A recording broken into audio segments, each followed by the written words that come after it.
Hi, it's Joan. I'm reading from the Korean.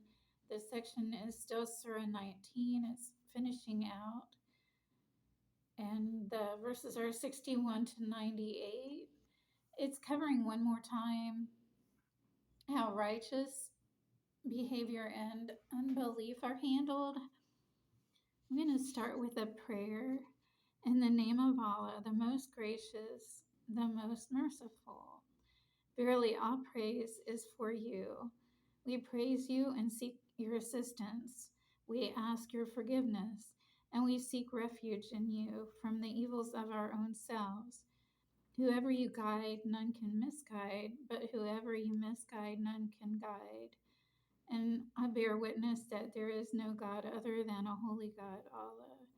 And I bear witness that Muhammad was his slave and is his messenger. This starts with verse 63, where it discusses paradise, saying that inheritance is to our servants that are devout. And in verse 68 and 72, it says that they'll rescue the devout and leave the wrongdoers on their knees. In verse 79 of unbelief, we will write what God says, or we will write what they say about the message and extend agony. In verse 81 of those who have taken other gods. And in verse 86, herd sinners to hell. In verse 92, it again verifies that Allah has no son. In verse 96, it says, Allah gives those who practice righteous deeds love.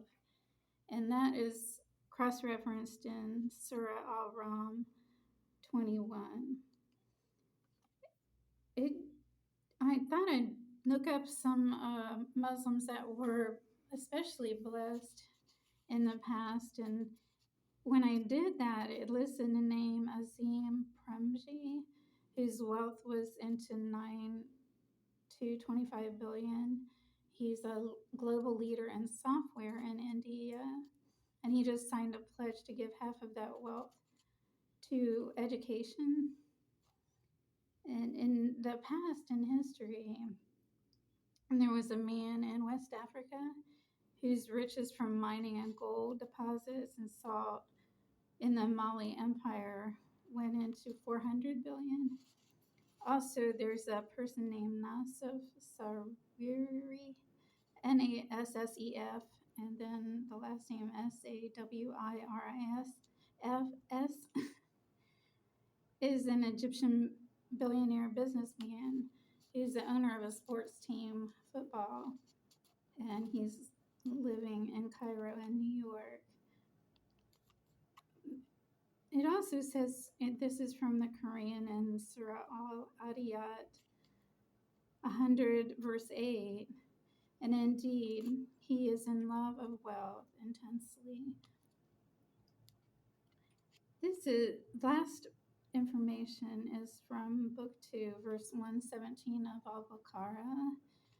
Righteous is he who believes in God and the last day, and angels that do God's commands, and the scripture and the prophets, who give money, though dear, to near relatives, the orphans and needy, the homeless and beggars, and for the freeing of slaves, those who perform prayers, and pay obligatory charity, and fulfill their promise when they do make one, and patiently persevere in the face of persecution or hardship, and in time of conflict.